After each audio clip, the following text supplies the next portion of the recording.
সাংগঠনিক শক্তি বৃদ্ধি এবং আগামী দিনের রণকৌশল ঠিক করতে আজকে আয়োজন করা হয়েছে এক সম্মেলনের। মূলত ভারতীয় জনতা পার্টির কিষাণ মোর্চার ৪৭ আমবাসা মণ্ডলের উদ্যোগেই এই সম্মেলনের আয়োজন করা হয়।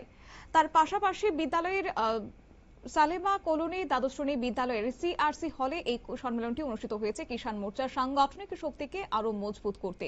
কৃষকদের কল্যাণে কেন্দ্রের মোদী সরকারের বিভিন্ন জনমুখী নীতি প্রকল্পগুলি সাধারণ মানুষের কাছে পৌঁছে দেওয়ার লক্ষ্যে এই আয়োজন করা হয়েছে, জানিয়েছেন ৪৭ আমবাসা কিষাণ মোর্চার মণ্ডল সভাপতি তপন দাস। শুনুন কি উঠে আসছে বিস্তারিত।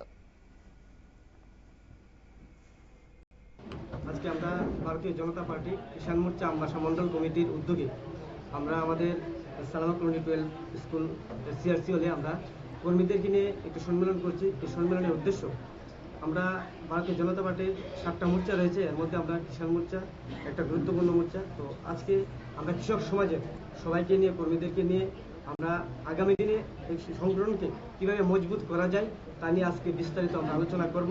এবং এই আলোচনার মধ্য দিয়ে আমরা সকল স্তরের কার্যকর্তার মধ্যে একটাই বার্তা দিতে চাই যে আগামী যে নির্বাচনগুলো রয়েছে সেই নির্বাচনগুলোতে, যেমন ভিলেজ কাউন্সিল নির্বাচন, পৌরসভা নির্বাচন, তারপরে 2028 সালে আমাদের বিধানসভা নির্বাচন, সেই নির্বাচনগুলোতে আমরা কৃষক সমাজের যারা রয়েছে আমরা ঐক্যবদ্ধভাবে একত্রিত হয়ে এসে আন্দোলনকে আরো দীর্ঘস্থায়ী করে আমাদের সংগঠনকে মজবুত করব এবং নির্বাচনগুলোকে জয়ী করার লক্ষ্যে আমরা কাজ করব। নমস্কার। এদিনের সম্মেলনে এছাড়া উপস্থিত ছিলেন কিষাণ মোর্চার রাজ্য সহ সভাপতি জয়দীপ দেববর্মা, কিষাণ মোর্চার মণ্ডল সাধারণ সম্পাদক চিত্তরঞ্জন দাস, সুস্মিতা দাস সহ মণ্ডলের বিভিন্ন স্তরের নেতৃত্ব এবং কর্মী সমর্থকরা। সামনের দিনগুলিতে দলের কর্মসূচিকে কিভাবে সাধারণ মানুষের কাছে নিয়ে যাওয়া যায় তা নিয়ে এই সম্মেলনে বিস্তারিত আলোচনা করেছেন উপস্থিত নেতৃত্বরা।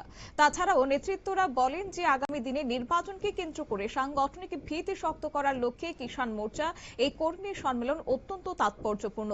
এদিনের আয়োজিত এই সাংগঠনিক কর্মসূচিতে মোর্চার কর্মী সমর্থকদের উপস্থিতি ছিল বেশ লক্ষণীয়। নিয়ে নিচ্ছি ছোট্ট একটি বিজ্ঞাপন বিরতির, সঙ্গে থাকুন।